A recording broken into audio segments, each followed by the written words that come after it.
Hello everyone, welcome back to agricultural sciences. Myself Alok Dwivedi. दोस्तों, आज हम लोग डिस्कस करेंगे fundamentals of agriculture book volume 1 का चैप्टर 4, जो कि है आपका क्रॉप इकोलॉजी।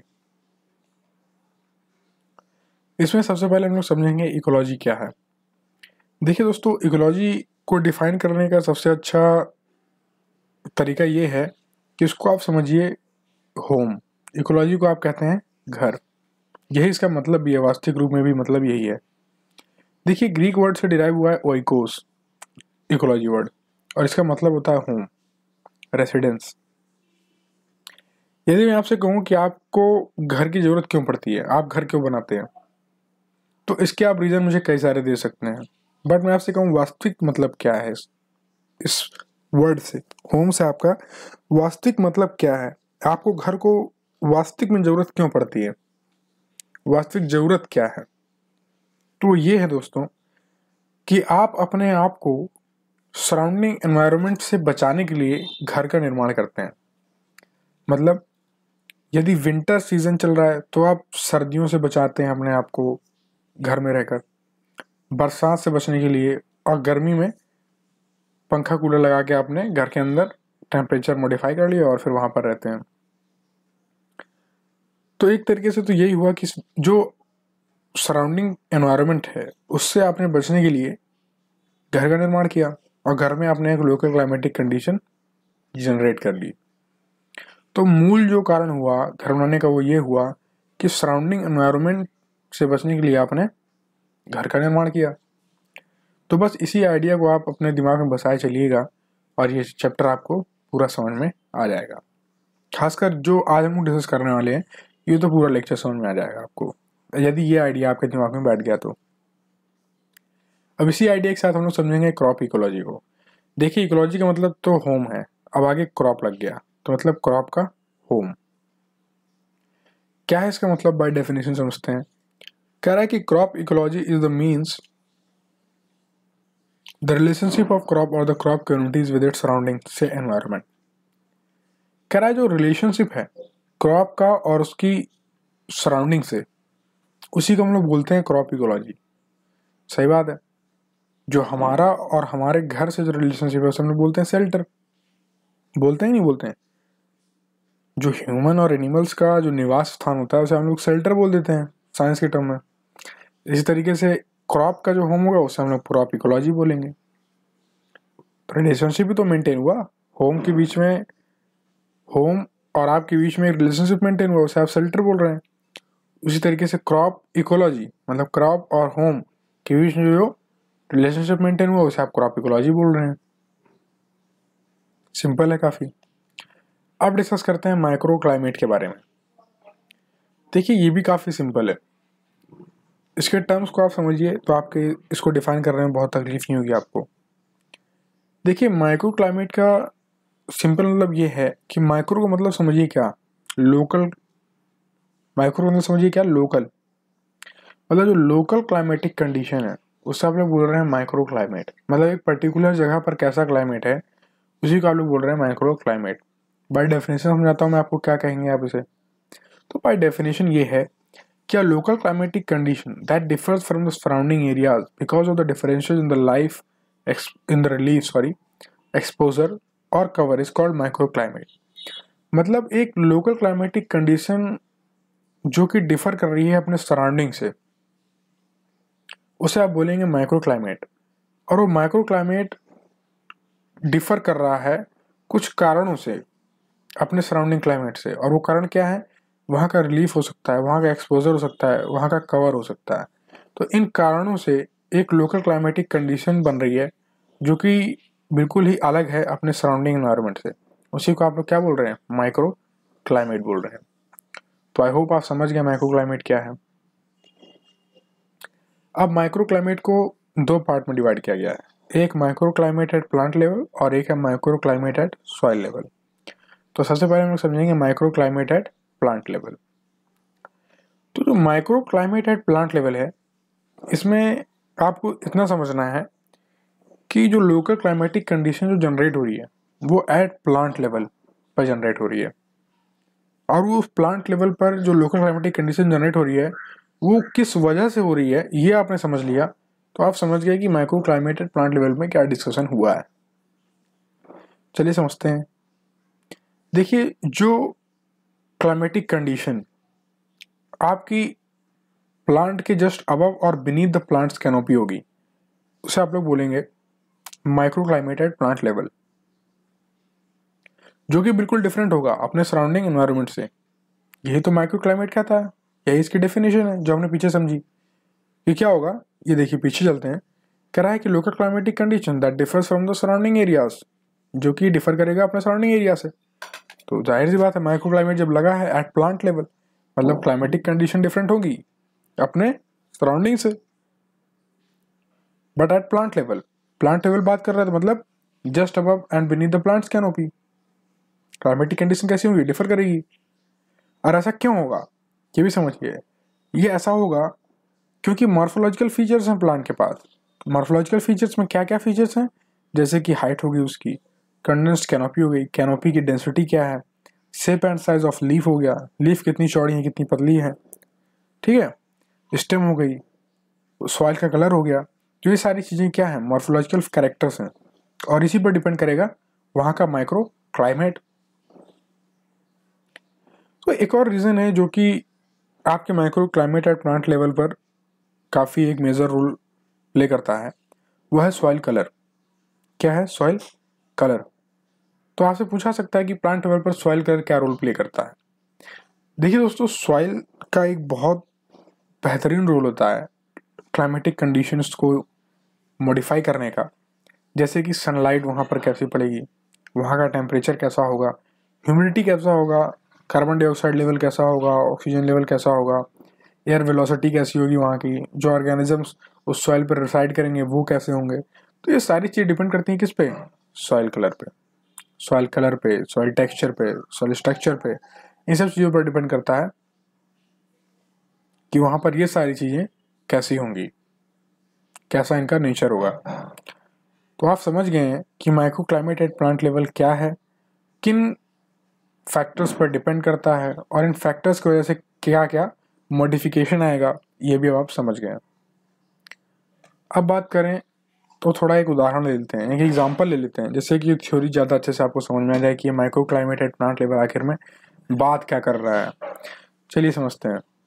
मान लेते हैं कि प्लांट्स है, एक प्लांट है कोई जिसके पास लार्ज मॉर्फोलॉजिकल फीचर्स हैं।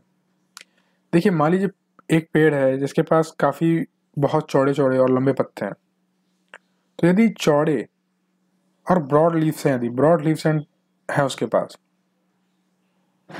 तो क्या होगा, एयर की जो मूवमेंट होगी वो होगी रिड्यूस होगी, क्योंकि काफ़ी पत्ते बड़े हैं तो एयर क्या होगी, पास नहीं कर पाएगी। तो एयर की मूवमेंट क्या होगी, रिड्यूस होगी। जो पेनिट्रेशन ऑफ सनरेज है वो भी क्या होगा, इनहिबिट हो जाएगा, वो भी क्या होगा, रुक जाएगा, ग्राउंड सरफेस तक नहीं पहुंच पाएगा। तो जो इमर्जिंग सीडलिंग्स हैं जो कि ग्राउंड सरफेस हैं उनमें उनकी ग्रोथ में क्या होगा, अल्टरेशन होगा। इसका मतलब कि वहां पर सिर्फ और सिर्फ किस तरह के सीडलिंग्स ग्रो कर पाएंगे, जो शेड लविंग होंगे, जो शेड लविंग प्लांट्स होंगे सिर्फ वही वहां पर ग्रो कर पाएंगे। बाकी जो सन लविंग प्लांट है वो वहां पर, जिनको सन की ज़्यादा जरूरत है रेस की, वो वहां पर ग्रो नहीं कर पाएगा। इसका मतलब कि वहां पर लोकल क्लाइमेटिक कंडीशन कैसी जनरेट हुई, ह्यूमिड एंड कूल। वहां की लोकल क्लाइमेटिक कंडीशन कैसी हो गई, ह्यूमिड एंड कूल। तो वहां का इको क्लाइमेट एक डिफर कर रहा है, कैसे, अपने सराउंडिंग से। इस तरीके से micro climate and plant level बनता है। और इन वेजिटेशन में, इस तरह के वेजिटेशन में जो टेम्परेचर होता है एयर का और जो टेम्परेचर होगा आपके लीफ का, वो वेरी करेगा। तो जो लीफ का टेम्परेचर है वो ज़्यादा होगा एयर टेम्परेचर से, और इसी का जस्ट अपोजिट होगा रात में। एयर टेम्परेचर कुछ और होगा और आपके लीफ का टेम्परेचर कुछ और होगा, जस्ट वाइस वर्सा होगा। आई होप अब आप समझ गए हैं कि micro climate at plant level क्या है। सिंपल सा मतलब था कि माइक्रो क्लाइमेट मतलब लोकल क्लाइमेट की कंडीशन जो जनरेट हो रही है प्लांट की वजह से, उसके मॉर्फोलॉजिकल फीचर्स की वजह से, वही micro climate at plant level है। अब बात करें दूसरे कैटेगरी की, दूसरे पार्ट की, जो कि micro climate at soil level है। तो सॉइल की वजह से कैसा माइक्रो क्लाइमेट जनरेट होगा अपने सराउंडिंग के कंपैरिजन में, वो आप समझेंगे। देखिए सॉइल कलर एक इम्पॉर्टेंट फैक्टर है जो कि अपने माइक्रो क्लाइमेट को अफेक्ट करता है। जैसे कि जो इनकमिंग रेडिएशंस हैं वो सॉइल कलर पर डिपेंड करती हैं, सॉइल का कलर कैसा है। क्या होता है कि जैसे कि ब्लैक कलर की सॉइल है तो वो क्या करेगी, सन को काफ़ी एब्जॉर्ब करेगी, सन रेज जो है उनको, उसकी लाइट को एब्जॉर्ब करेगी। यदि रेड कलर है, यदि थोड़ा सा हल्के कलर की है तो वो क्या करेगी, उसको रिफ्लेक्ट करेगी। क्या करेगी, रिफ्लेक्ट करेगी। बट ब्लैक सॉइल क्या करेगी, ज़्यादा इनकमिंग रेडिएशंस को एब्जॉर्ब करेगी, वो रिफ्लेक्ट कम करेगी। तो इसी कॉन्सेप्ट में एक नया डेफिनेशन का जनरेशन हो जाता है, एक नई डेफिनेशन बन जाती है, एक नई टर्मिनोलॉजी आ जाती है, वो होती है अल्बिडो।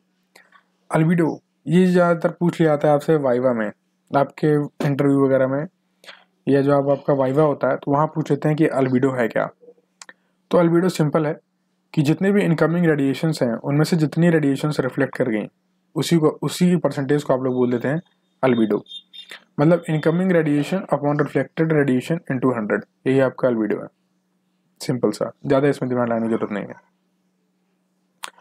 जो अल्बिडो है ये आपका डिपेंड करता है सॉइल टाइप पे, प्लांट कवर पे, मॉइस्चर कंटेंट ऑफ सॉइल पे, organic matters in the soil. Albedo मतलब आपको याद रखना है इनकमिंग रेडिएशन। तो कितनी रेडिएशन एब्जॉर्ब हो रही हैं, कितनी रेडिएशन रिफ्लेक्ट हो रही हैं, डिपेंड किस पे करेगा, सॉइल टाइप पे, प्लांट कवर पे, मॉइस्चर कंटेंट पर, ऑर्गेनिक मैटर पर। एग्जाम्पल लेते हैं, ठीक है, मान लेते हैं आपने सॉइल सरफेस पर मल्चिंग कर दिया है, ठीक है। यदि आपने सॉइल सरफेस पर मल्चिंग कर दी है तो सॉइल क्या होगा, दिन के दौरान, जो मतलब डे में क्या होगा, ये सॉइल क्या करेगा, आपका ये सॉइल सरफेस क्या होगा, हॉट हो जाएगा। क्यों हॉट हो जाएगा, क्योंकि जो इनकमिंग रेडिएशन हैं उसको ये ट्रैप कर लेगा। कि क्यों ट्रैप कर लेगा, क्योंकि आपने मल्चिंग कर दी है। तो मल्च जो है वो आपके इनकमिंग रेडिएशंस को रिफ्लेक्ट नहीं होने देगा, उसको एब्जॉर्ब करेगा। तो दिन में क्या होगा, काफी हॉट होगा। बट वहीं रात में क्या होगा, रात में भी वो आपके जो सॉइल का टेम्परेचर है उसको मेंटेन करके रखेगा, उसको क्या करेगा, गर्म बनाए रखेगा। क्यों, क्योंकि उसने ट्रैप कर रखा है रेस को, और रेस उससे निकल थोड़ी पाएंगी बाहर। जो हीट है, जैसे देखिए मान लीजिए, इसका सीधा सा एग्जाम्पल समझिए, ठंडियों में आप स्वेटर पहन लेते हैं, जैसे इस समय ठंडी चल रही है तो आपने स्वेटर पहना है, तो आपके बॉडी में जो हीट है, आपकी बॉडी गर्म रहती है, ठंडी तो रहती नहीं है। तो बॉडी से जो हीट जो निकल रही है, तो आप जब आप स्वेटर पहन लेते हैं तो उस हीट को वो बाहर नहीं जाने दे रहा है, वो आपके बॉडी में ही उसको अंदर वही स्वेटर और बॉडी के बीच में ही रखता है, जिससे आपको क्या ज़्यादा ठंड नहीं लगती है। यदि आप हल्के कपड़े पहन लें तो आपको ठंड ज़्यादा लगेगी, क्योंकि वो हीट फिर क्या है, उसको रोक नहीं, वो निकल जाएगी आपकी बॉडी से, बाहर चली जाएगी, रिफ्लेक्ट कर जाएगी। बट क्या है, अब आप क्या है, उसको उसने एब्जॉर्ब कर रखा है उस वुलन क्लोथ ने। इस तरीके से मल्च क्या करता है, as a woollen cloth soil surface के ऊपर एक्ट करता है। तो क्या है, वो गर्मी को बाहर निकलने नहीं देता है, तो टेम्परेचर उसने मेंटेन कर लिया।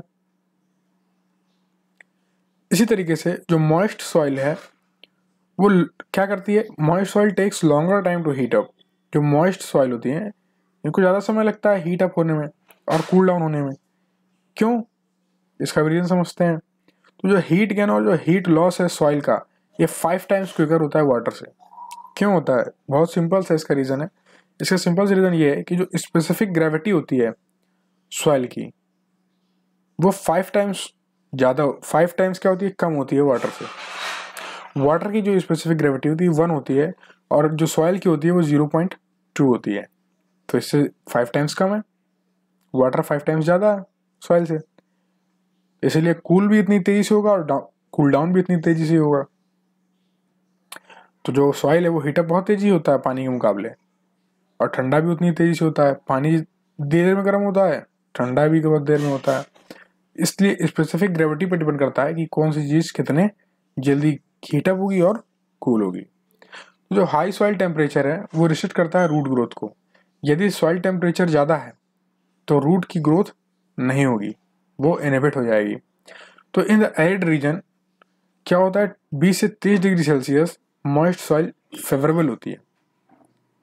किसी भी तरह की क्रॉप्स को उगाने के लिए 20 से 30 डिग्री सेल्सियस एरिड रीजन में टेम्परेचर होना चाहिए। यदि इससे ज़्यादा है तो आपके रूट ग्रोथ रिस्ट्रिक्ट हो जाएंगे।